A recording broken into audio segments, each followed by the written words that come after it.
komponennya antara lain This meeting is being recorded. dari surveyor, transportasi, dan akomodasi. Dan itu kami sudah mulai menekan biaya transportasi dan akomodasi dengan mencoba untuk menuliskan surveyor yang terdekat, kalau bisa berdomisili di wilayah fasilitas pelayanan kesehatan yang mengusulkan akreditasi. Kemudian budaya mutu ini yang selalu dianggap bahwa akreditasi itu adalah suatu beban tersendiri. Ternyata itu adalah persiapan awal di mana bukti-bukti penyelenggaraan pelayanan yang memang belum ada, kemudian sudah harus bagaimana teman-teman mulai membuat laporan, membuat dasar hukum penyelenggaraan pelayanan dan sebagainya, yang persiapan-persiapan itulah yang dianggap menyita waktu. Nah, setelah selesai dilakukan akreditasi, kami harapkan dokumen-dokumen yang sudah disusun bisa aktual.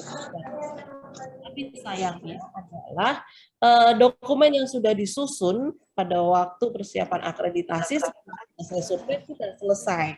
Nanti reakreditasi bingung lagi untuk menyusun dokumen-dokumen yang ada, padahal setelah pada waktu reakreditasi sudah tidak perlu lagi membuat baru dokumen yang ada, tetapi melihat dokumen-dokumen yang selalu dibuat, baik laporan, perencanaan kegiatan, sampai bukti evaluasi dan sebagainya, yang memang seharusnya selalu disusun oleh teman-teman. Jadi hanya tinggal merecall saja dokumen-dokumen yang memang sudah ada, tetapi sayangnya tadi setelah survei tertidur, pada waktu reakreditasi kembali lagi bingung menyusun dokumen-dokumen yang diperlukan.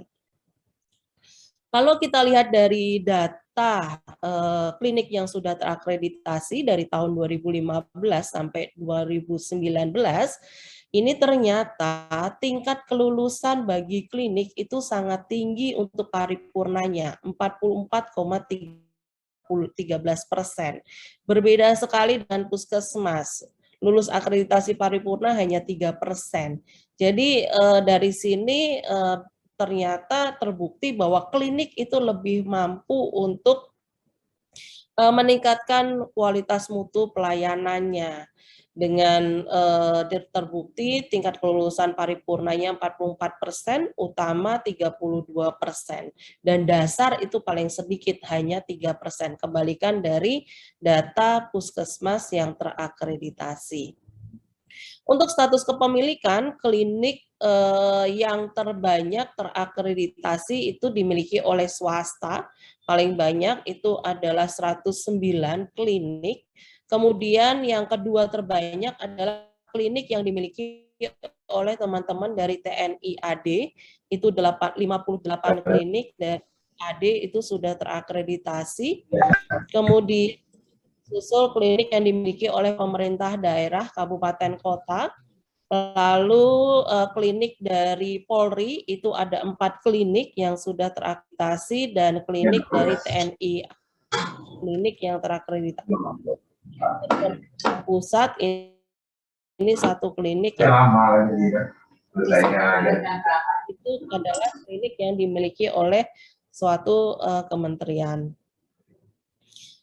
Dan untuk transformasi akreditasi klinik yang saat ini sedang kami jalankan adalah tadi standar klinik akreditasi untuk klinik Pratama itu direvisi agar bisa dipakai juga untuk menjadi standar akreditasi klinik utama. Jadi satu standar bisa berlaku untuk klinik Pratama dan klinik utama. Kemudian dilakukan evaluasi sistem penyelenggaraan akreditasi, lalu disusun untuk INM klinik, indikator nasional mutu klinik. Kemudian ada rencana untuk bagaimana sistem pelaporan insiden keselamatan pasien di klinik.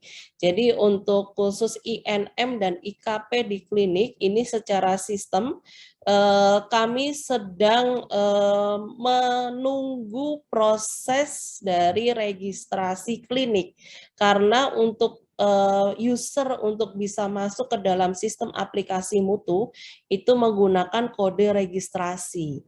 Kemudian passwordnya nanti akan silakan teman-teman memodifikasi passwordnya sesuai dengan kerahasiaan dari user klinik tersebut.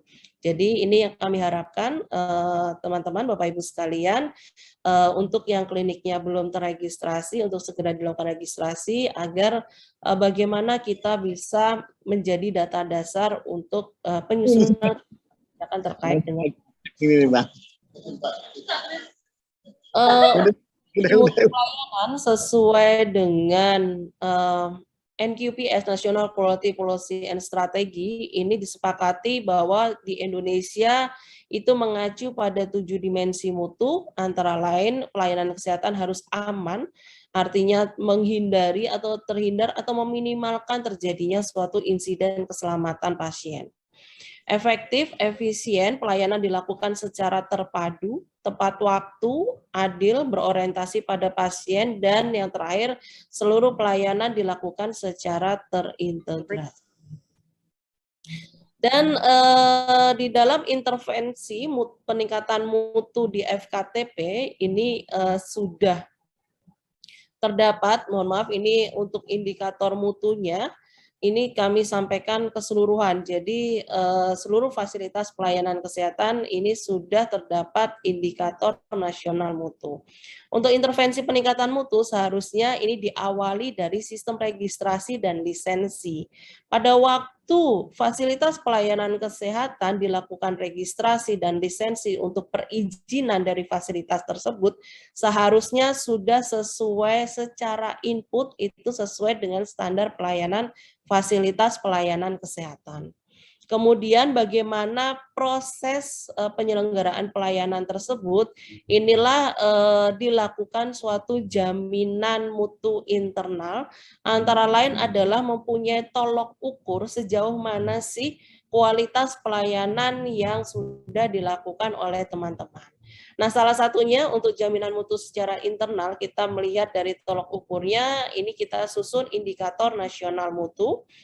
Di sini sudah ada dari rumah sakit, indikator nasional mutunya ada 13 indikator, puskesmas ada 6 indikator, laboratorium kesehatan dan UTD ada 7 indikator, kemudian klinik itu ada 4 indikator, dan tempat praktek mandiri dokter gigi itu ada 4 indikator.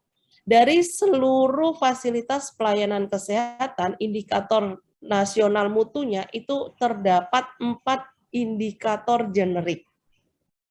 Yang kita sebut sebagai 4 indikator generik itu adalah indikator itu diukur di rumah sakit, di puskesmas, di labkes, di UTD, di klinik, dan tempat praktek mandiri dokter maupun dokter gigi.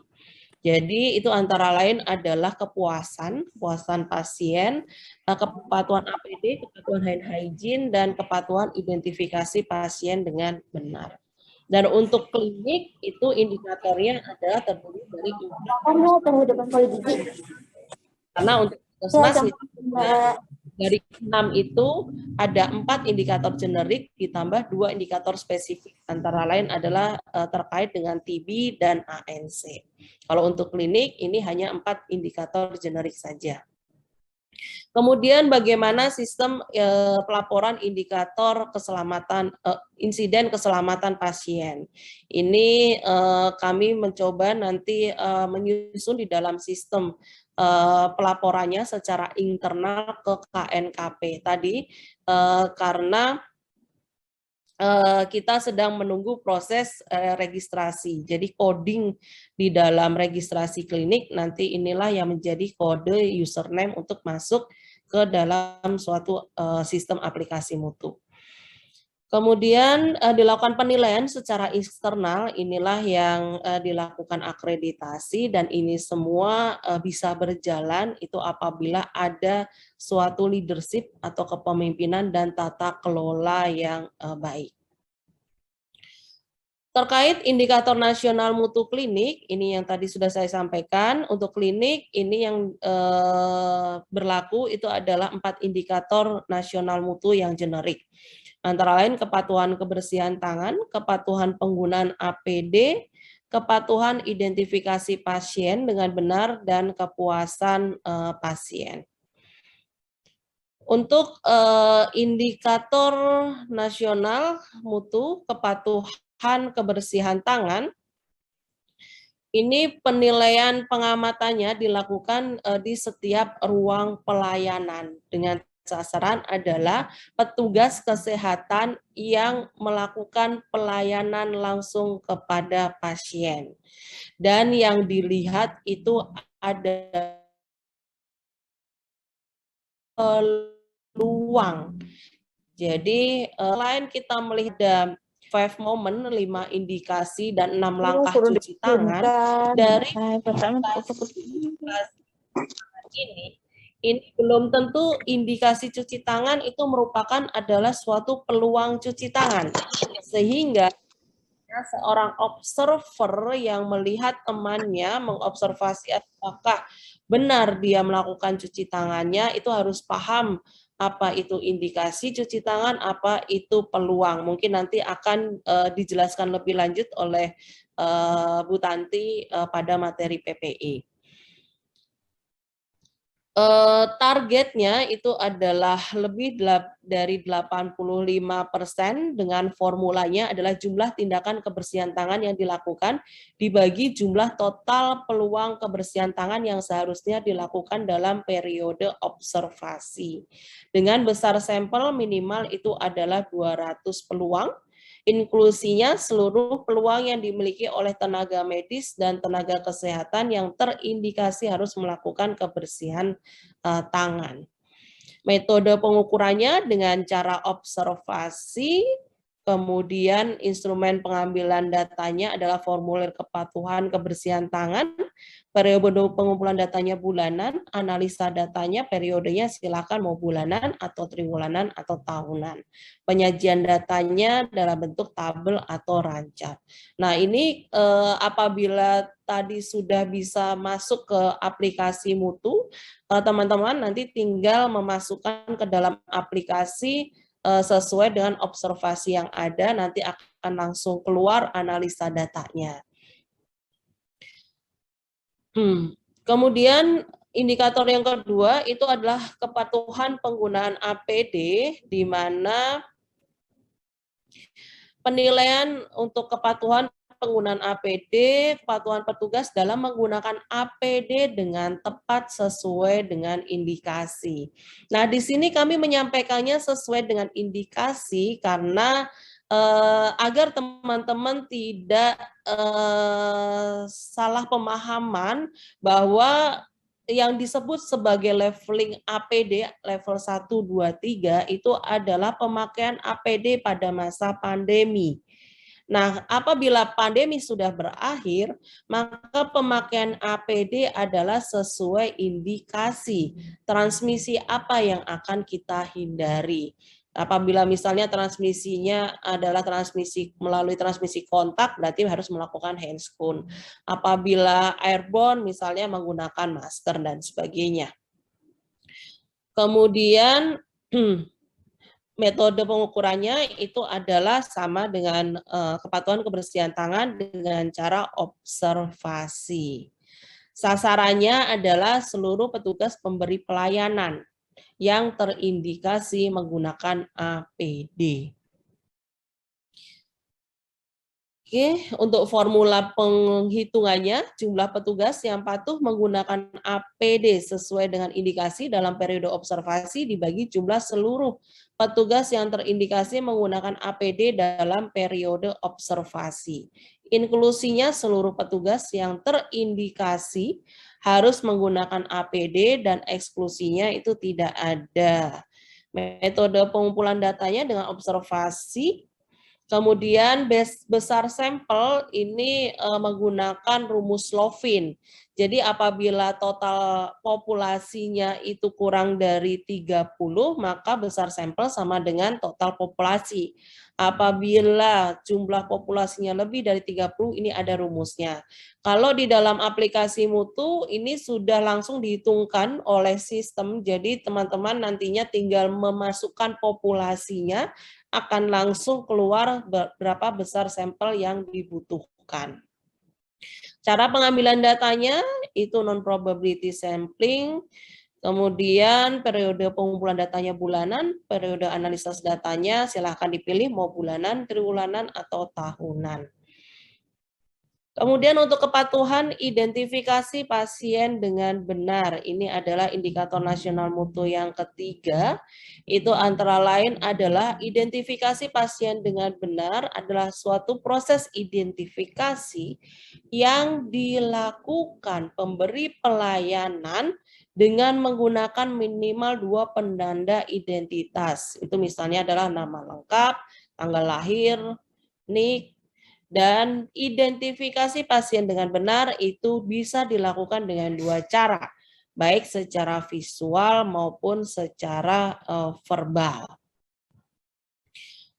Targetnya adalah 100%, sasarannya adalah petugas pemberi pelayanan, dan identifikasi pasien dengan benar dilakukan pada kegiatan tindakan intervensi, antara lain pada saat pemberian obat, pemberian cairan intravena, atau prosedur tindakan, misalnya pada saat pencabutan gigi, imunisasi, pemasangan alat kontrasepsi, persalinan, tindakan kegawat daruratan, atau pada saat prosedur diagnosis, pada saat pengambilan sampel.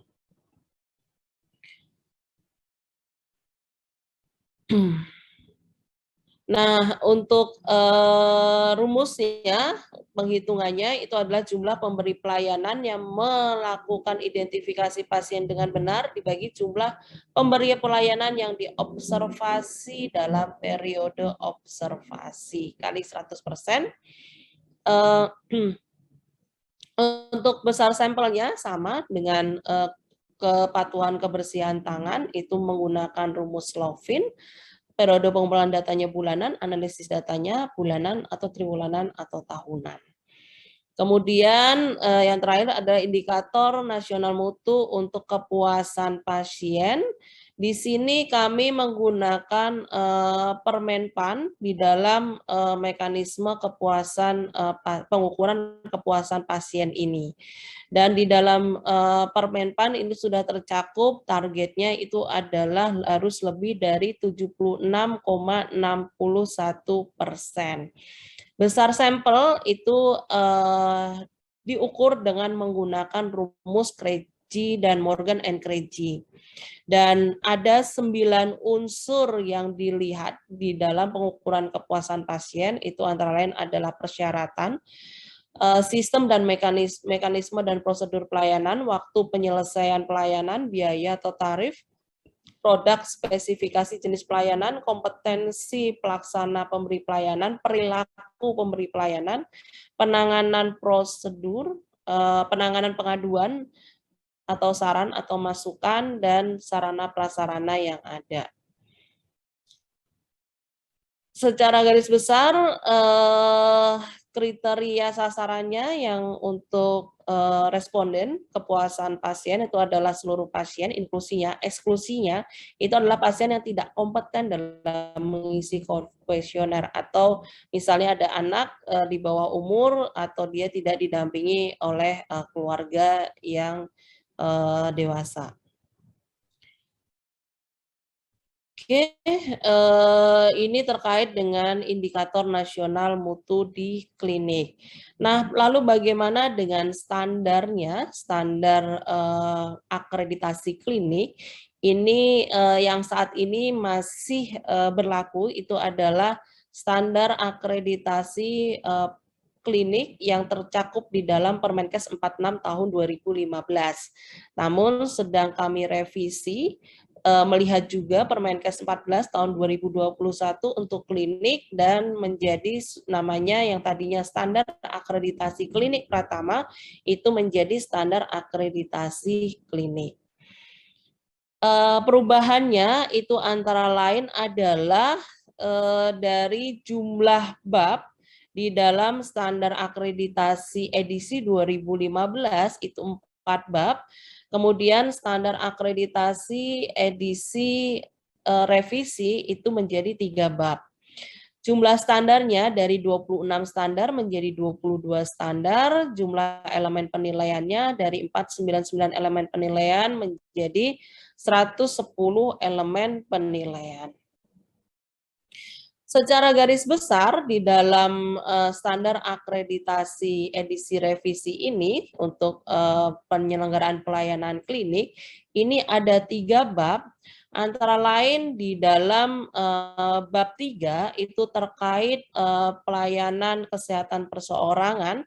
Ini dilihat proses seluruh pelayanan dari registrasi pasien masuk ke fasilitas pelayanan kesehatan, kemudian dilakukan screening, assessment, kemudian asuhan pasien sampai rencana asuhan pasien sampai ke pemberdayaan pasien.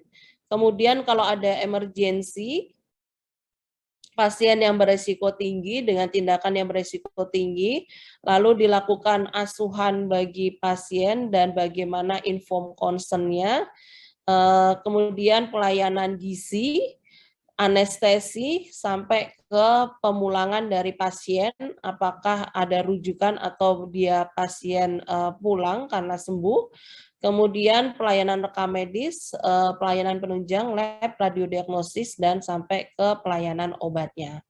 Nah, dari seluruh penyelenggaraan pelayanan ini, dari pasien awal masuk sampai dengan pasien keluar dari klinik, ini harus ditunjang oleh tata kelola, suatu tata kelola untuk manajemennya.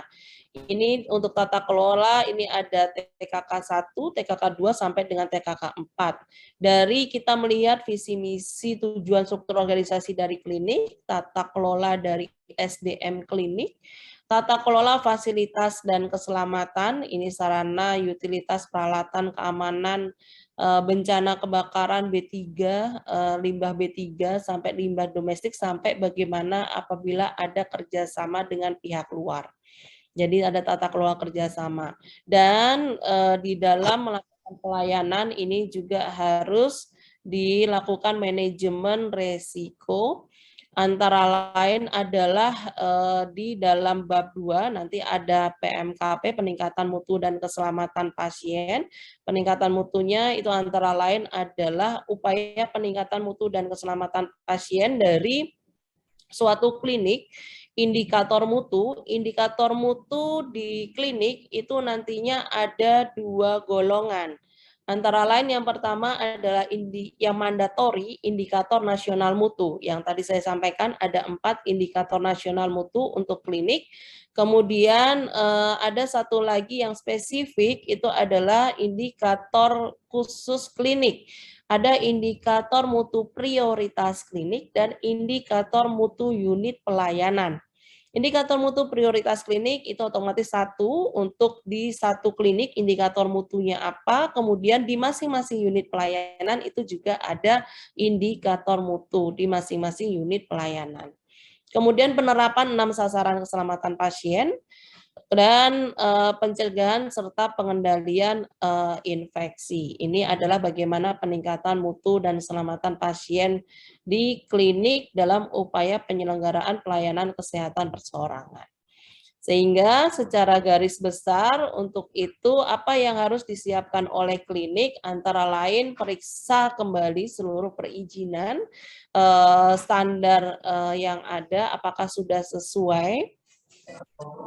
Kemudian komposisi dan keterkaitan dari SDM, apakah pelayanan yang diberikan dari sisi input sampai dengan proses sesuai dengan regulasi atau tidak. Kemudian form-form catatan-catatan sebagai bukti penyelenggaraan pelayanan, serta dilakukan komitmen untuk mutu dan keselamatan. Demikian yang bisa kami sampaikan untuk kebijakan saat ini terkait dengan akreditasi klinik. Terima kasih. Wabillahi taufik wal hidayah. Wassalamualaikum warahmatullahi wabarakatuh. Waalaikumsalam warahmatullahi wabarakatuh. Terima kasih Dr. Dewi atas pemaparannya terkait kebijakan peningkatan mutu di klinik. Adapun acara sampai dengan kebijakan ini dari jam 9.15 sampai 10.00. Ini masih ada kesempatan waktu 10 menit. Kami persilahkan kepada peserta Zoom sekalian jika ada pertanyaan untuk raise hand. Silakan. Kalau dilihat di chat masih belum ada pertanyaan.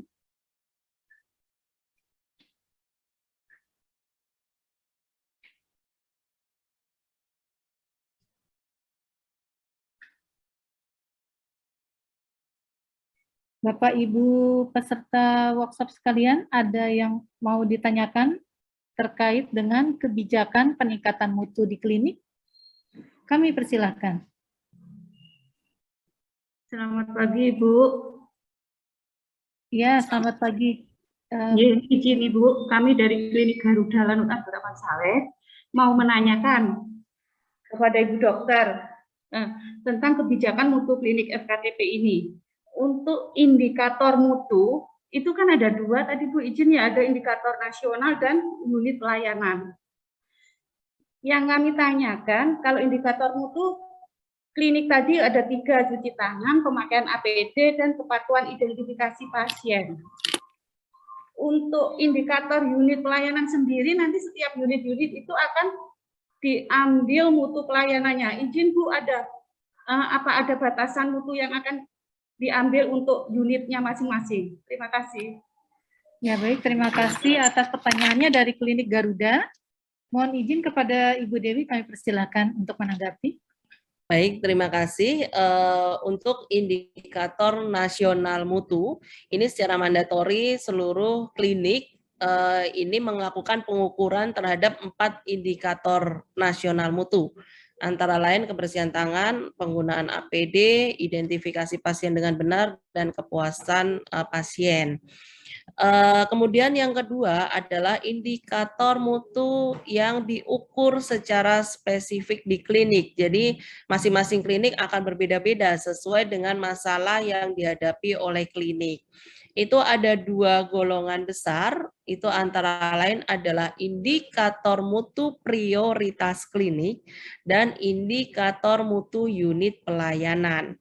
Indikator mutu prioritas klinik itu diambil berdasarkan masalah yang ada di klinik, yang terbesar, yang harus segera ditanggulangi di klinik. Kemudian indikator mutu unit pelayanan itu diambil oleh masing-masing unit pelayanan, misalnya ada poli umum, di unit pelayanan poli umum. Kemudian poli gigi, indikator mutu di unit pelayanan poli gigi. Itu diambil berdasarkan masalah yang ada di masing-masing unit pelayanan. Dan berapakah yang harus diambil, itu silakan. Kalau misalnya mampunya hanya 1, berarti membuat prioritas masalah yang diambil dari masalah yang utama lah yang diambil sebagai indikator mutu. Kemudian apabila mampu lebih dari 1, ya diambil sesuai dengan prioritas yang ada. Prioritas 1, 2, 3, 4, silakan sesuai dengan kemampuan dari klinik. Apakah indikator mutu klinik tersebut boleh diubah? Harus. Jadi indikator mutu klinik itu harus berubah. Kapan berubahnya? Apabila target yang tercantum di dalam indikator mutu klinik itu sudah tercapai. Artinya apabila targetnya sudah tercapai, asumsinya bahwa masalah yang dihadapi sudah terselesaikan, sudah ada solusinya, sudah terkendali, dan kemudian mencari lagi masalah yang lain untuk segera diselesaikan. Karena disebutkan bahwa quality is performance, jadi mutu itu adalah kinerja. Kinerja yang bermutu itu adalah kinerja yang sesuai standar, sehingga tadi masalah-masalah apa yang ada kita prioritaskan, kemudian kita jadikan, kita tetapkan sebagai suatu indikator mutu. Mungkin itu yang bisa saya sampaikan. Baik, terima kasih Ibu Dewi. Jadi indikator mutu prioritas klinik dengan indikator mutu unit itu harus ada di dalam satu klinik, gitu ya Bu ya? Betul. Oke, baik. Kami persilakan kepada peserta workshop jika ada pertanyaan lagi. Mohon izin, moderator. Oh ya, siap. Terima kasih, Dokter Ari, kami jelaskan. Ya, mohon izin melanjutkan pertanyaan dari Klinik Garuda, izin. Yang pertama saya ingin meralat yang tadi bahwa klinik yang terakreditasi itu bukan dari Angkatan Laut, satu dari TNI AU. Yang pertama, kemudian yang kedua. Baik, terima kasih. Kemudian yang kedua saya ingin menanyakan lanjutan dari mutu tadi. Itu dalam 1 tahun mutunya itu untuk indikator prioritas misalnya. Itu apakah seperti rumah sakit? Jadi kita selesaikan 1 tahun, kalau misalnya dalam 1 tahun itu target tercapai berapa periode, dikatakan itu sudah bisa diganti. Itu yang ingin saya tanyakan. Kemudian, apakah ada pelaporan seperti untuk rumah sakit, jadi aplikasi tentang mutu di Kemenkes? Demikian, terima kasih. Gimana sih? Oh, jangan sih. Baik, terima kasih Dokter Ari atas pertanyaannya. Jadi ditanyakan di sini ada 2 terkait dengan waktu dan aplikasi pelaporan. Demikian kami persilakan Ibu Dewi. Mohon maaf tadi saya sempat terlempar, jadi boleh disampaikan kembali Ibu. Tadi pertanyaannya, jadi kapan waktu untuk mengganti indikator klinik? Kemudian, apakah ada aplikasi pelaporan yang harus dilaporkan oleh Kementerian Kesehatan? Demikian. Baik, terima kasih. Untuk indikator mutu klinik itu kapan waktu diganti? Ini tadi kita melihat dari indikator mutu yang sudah ditetapkan, kemudian disusunlah suatu profil indikator atau kamus indikator. Nah, di dalam profil atau kamus indikator tersebut, antara lain tadi tercakup formula penghitungannya, kemudian sasarannya siapa, targetnya berapa, periode pengumpulan datanya setiap berapa lama, periode analisisnya setiap berapa lama. Nah, dari situ tercantum misalnya periode analisis datanya misalnya adalah tahunan. Kemudian targetnya misalnya ditaruhnya adalah 100%. Ternyata pada tahun sesuai target tersebut sudah tercapai 100%. Nah, sehingga karena sesuai target sudah tercapai, maka indikator tersebut sudah bisa diganti menjadi indikator mutu yang baru untuk pengukurannya. Nah, untuk pelaporannya yang dilaporkan di dalam aplikasi mutu itu hanyalah indikator nasional mutu yang 4 indikator tersebut. Namun saat ini yang baru masuk di dalam aplikasi mutu adalah untuk rumah sakit, puskesmas, dan laboratorium.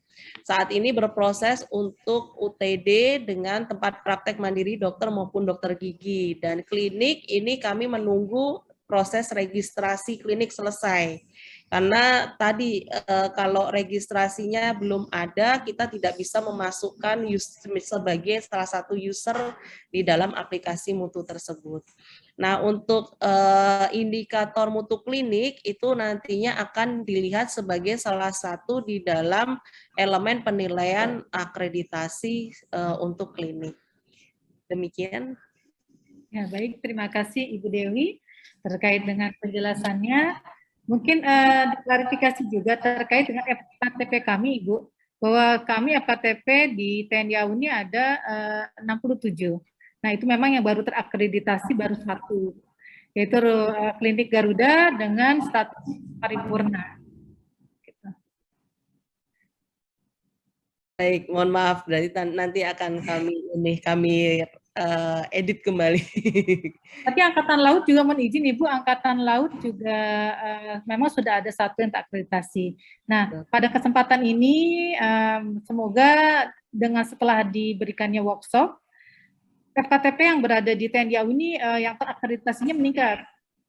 Tadi Kepala Dinas juga sudah menjelaskan bahwa targetnya adalah seluruh FKTP yang berada di Lanut tipe A dan yang berada di bawah Laknis di tahun 2022 ini diajukan untuk akreditasi. Demikian Ibu. Baik, terima kasih. Nanti diajukannya bersurat aja dulu ke Direktur Mutu. Nanti seperti apa kebijakan. Saat ini kan memang kita sedang berproses. Apakah akan tetap masih di Kementerian Kesehatan dulu, ataukah sudah bisa mulai di survei oleh suatu lembaga independen. Mungkin itu. Mungkin izin bertanya juga Ibu, terkait dengan waktu akan dilaksanakan akreditasi KTP ini untuk diberlakukannya kira-kira kapan ya? Untuk survei itu sudah bisa dilakukan dari sekarang per 18 Februari 2022 itu seharusnya sudah bisa dilakukan survei akreditasi. Namun untuk secara kewajiban untuk yang akan dilihat menjadi credentialing dari BPJS itu adalah 1 tahun sejak 18 Februari 2022 jadi 18 Februari 2023. Baik, terima kasih. Ya, ini kebetulan berkaitan dengan kita untuk persiapan menuju ke akreditasi FKTP.